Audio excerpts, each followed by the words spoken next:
Chers amis, bonjour. Quand on me demande ce qui m'a poussé à développer la sonologie quantique du nommé, j'avais parfois du mal à répondre, peut-être par pudeur ou par discrétion, mais après tout, on fait les choses parce qu'on les sent.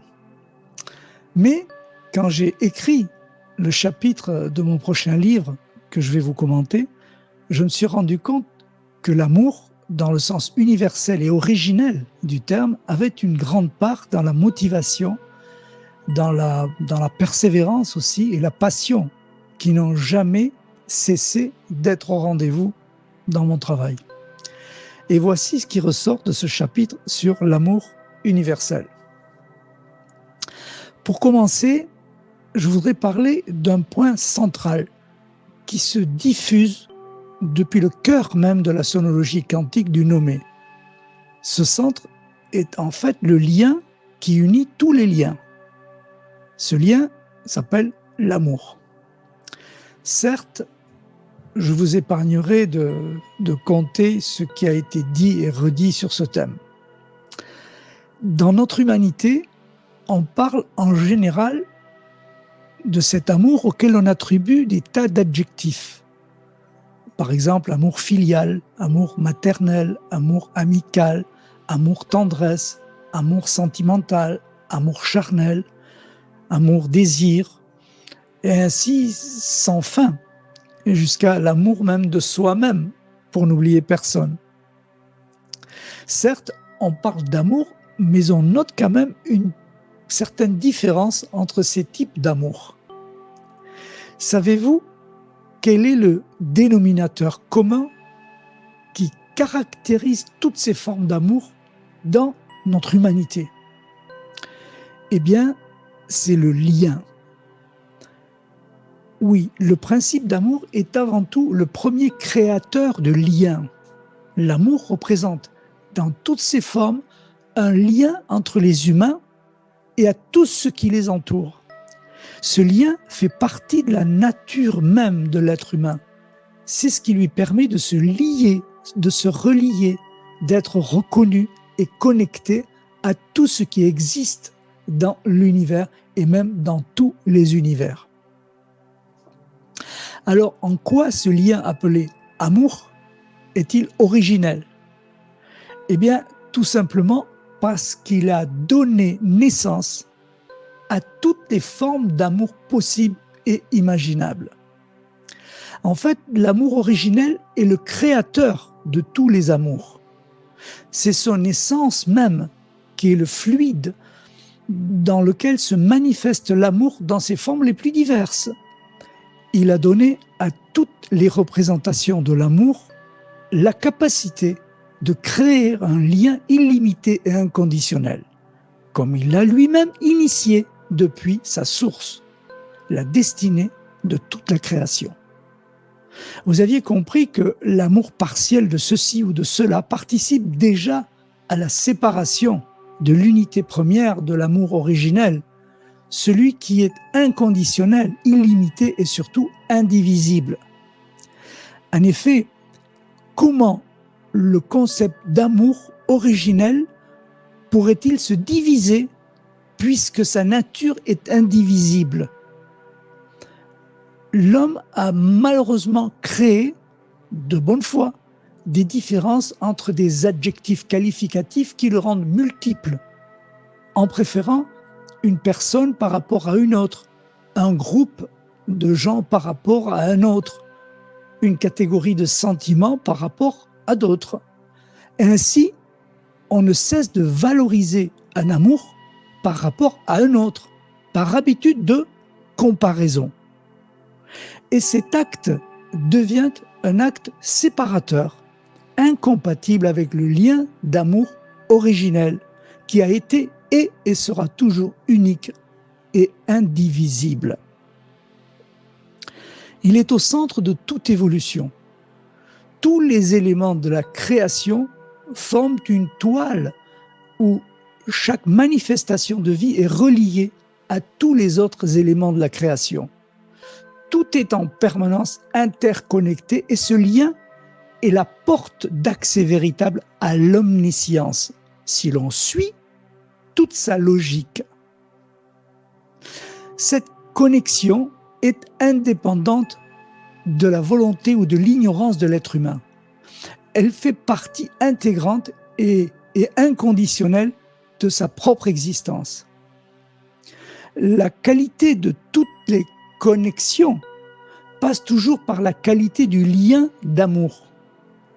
Sans elle, le lien ne transmet qu'une petite partie de l'information, de l'énergie et même de sa capacité d'existence. La qualité du lien d'amour définit la qualité de toute existence donc.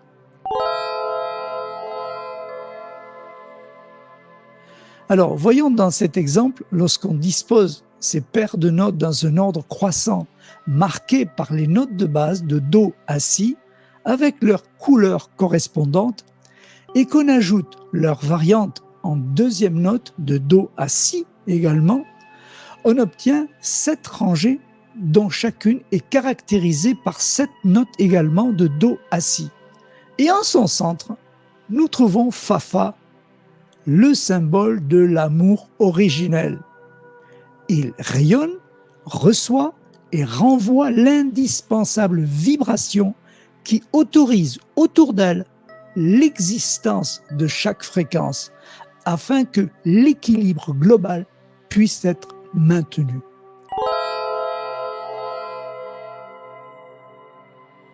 À titre d'exemple, j'aimerais également vous faire part d'une extraordinaire découverte que je fis il y a une vingtaine d'années, peut-être un petit peu plus. En utilisant l'art de la sonologie quantique, du nommer, j'ai eu l'idée de prendre les noms latins de plusieurs centaines d'huiles essentielles afin de calculer leur énergie, je dirais musico-fréquentielle spécifique de dodo à si.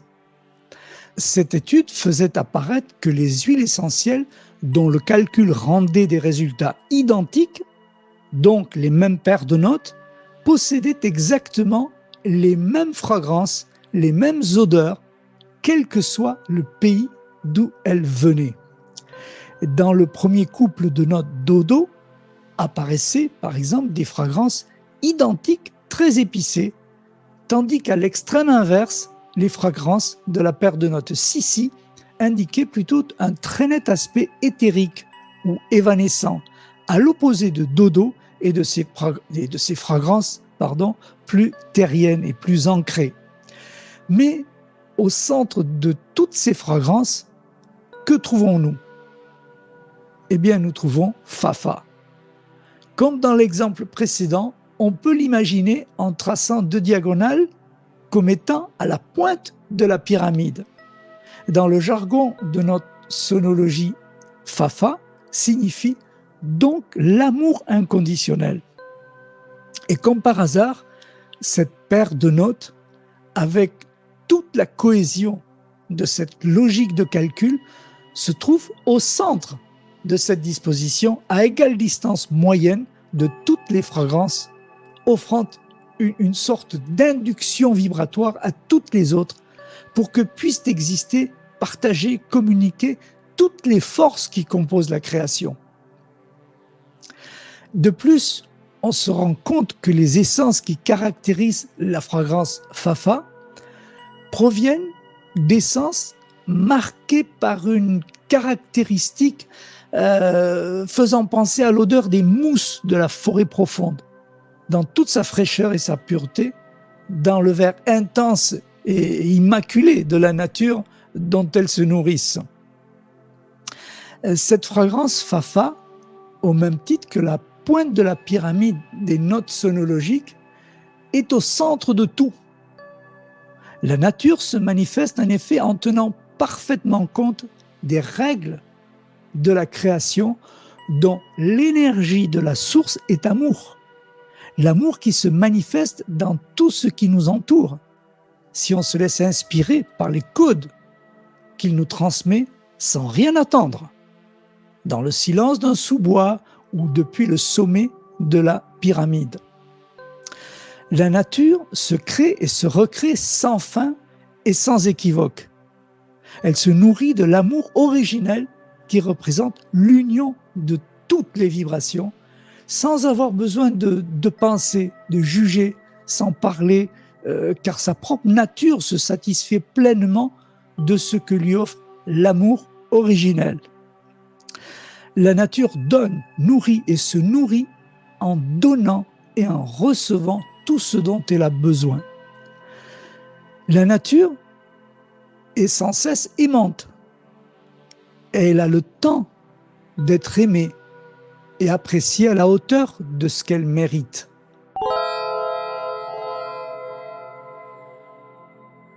Au centre de l'être humain, au niveau émotionnel, Fafa représente encore l'amour inconditionnel. Pour le situer, il est exactement entre Dodo, qui représente la confiance dans les actes, et Sissi, qui représente la sagesse, je dirais, de la conscience. Ces deux pôles extrêmes, entre confiance et conscience, ne peuvent s'unir que par l'intermédiation de l'amour inconditionnel, indivisible et illimité.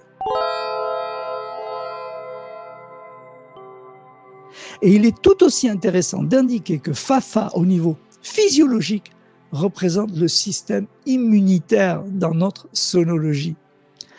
Il vient au secours de tout organe ou tissu qui est en souffrance, de façon immédiate, inconditionnelle. Il n'a pas de préférence pour aller soigner l'un plutôt que l'autre. Il porte son attention sur le corps nuit et jour, sans relâche. Il ne se repose jamais. Il est toujours au service. Il donne sans rien demander. Toujours et encore, il est notre meilleur médecin personnel.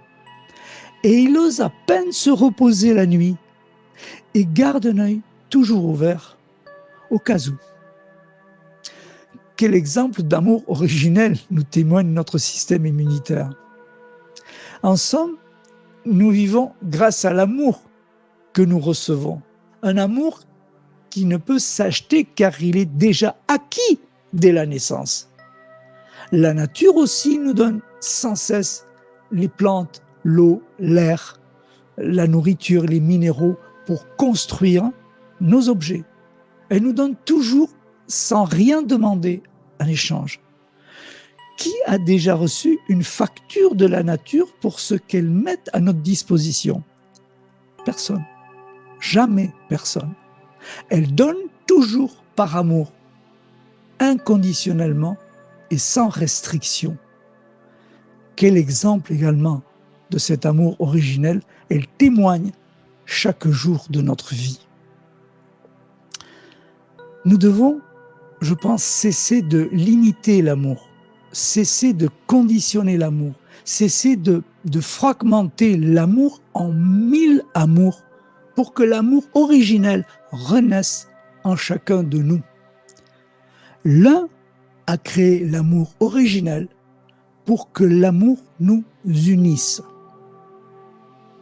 Quand on commence à imiter la nature, quand on commence à donner sans rien attendre, quand on donne de la lumière à celui qui en manque, comme le soleil donne sans condition, par amour et sans jamais se lasser, chaque fois que le jour se lève, vient tôt ou tard le moment où l'on cueille les fruits de notre verger où rien ne manque, car nous avons enfin compris que c'est seulement en donnant que l'on reçoit. Oh oui, je sais, certains disent que la nature séparatrice et égoïste de l'homme ne changera pas. Mais il se retrouve invariablement à faire l'expérience de la douleur, sans jamais se poser la question de savoir s'il pourrait recevoir de l'amour en échange d'amour que l'on donne, tout simplement. L'amour est la seule satisfaction qui s'obtient en donnant. Tout le reste, c'est vrai, peut s'acheter. Jusqu'au jour où nous cessons de négocier le don d'amour qui nous a été offert de façon inconditionnelle et illimitée, gratuitement. L'amour, encore une fois, est indivisible. Il ne se fragmente pas. Soit on l'embrasse et on en vit, soit on l'évite et on en meurt. C'est ainsi que tout s'unira entre les hommes quand on aura tous bien compris ce qu'est ce lien d'amour originel, celui qui fait loi. L'amour originel, illimité, inconditionnel est le parchemin sur lequel ont été inscrites toutes les lois de la création. L'amour est la seule loi qu'aucun mot ni phrase ne peut décrire, car il s'efface dans la division, comme il est toujours présent dans l'union. N'est-ce pas? Et en parlant d'amour, un petit like nous ferait bien plaisir. À bientôt.